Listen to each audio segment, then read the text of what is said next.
Now, a special note, and I hate to be cryptic with the audience, but unfortunately, because I have our own sources, I have to be cryptic with you. I found something out right before we went on the air today that I actually had to get all of my heads of my network together in my office and ask them, why can't I say this? Let me give you this warning to pass on to all of the other media outlets. We have information at TheBlaze, and it's very well sourced. We have information that 2 giant media outlets, one of them a network, the other I will leave unspecified for the time being, that they have this very information and they are now holding it. We know for certain there are 2 media sources that have the actual proof of this. Our sources confirmed just before we went on the air. Let me remind the media that it is your obligation as an American media outlet to release this information, to get to the truth and alert the American people what the truth is before the election. If you choose not to, when you do release it, we will expose you.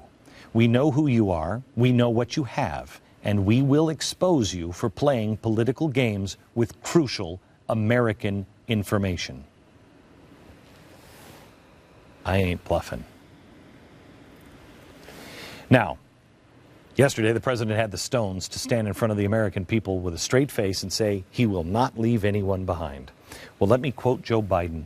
Mr. President, have you always had balls the size of cue balls? Anyone working on this storm relief, the president is there for you, unless, of course, your relief effort comes under heavy arms and mortar fire from 100 or 150 radical Islamic terrorists, and then you're on your own. May I ask, America, shouldn't this be the other way around?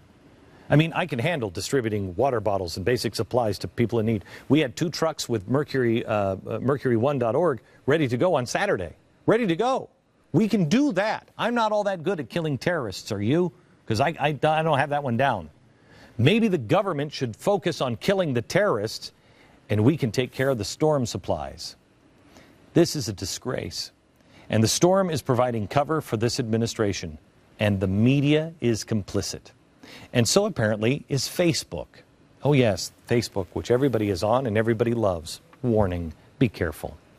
Remember, Obama had his buddies with Facebook. Founder Mark Zuckerberg and everybody with Facebook is there. And they were holding a town hall meeting, laughing, talking. What great job Facebook does, creating an open dialogue for the world. Watch. What all of you have built together is helping to revolutionize how people get information, how they process information, how they're connecting with each other. What Facebook allows us to do is make sure this isn't just a one-way conversation. Make sure that not only am I speaking to you, but you're also speaking back, and we're in a conversation, we're in a dialogue. Okay. Wow, the flow of communication is critical. So you can speak to the power of the president, and he can speak back. He can tell you, and you can tell him something.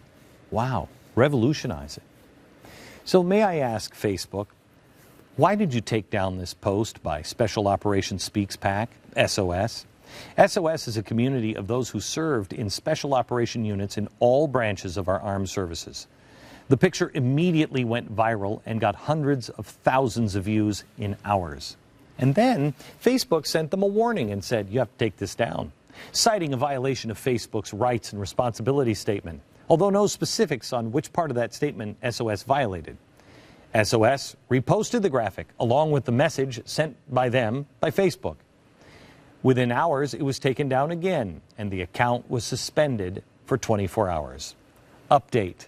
As of just a few minutes ago, Facebook manager Andrew Noyes stated, I assure you, removing the image was not an act of censorship on our part. This was an error, and we apologize for any inconvenience it may have caused. Great. Let me tell you something, America. At 5 p.m., this network put a picture up on our Facebook page. We put it there, along with the little note from Facebook, and I urge you to repost it and spread the message.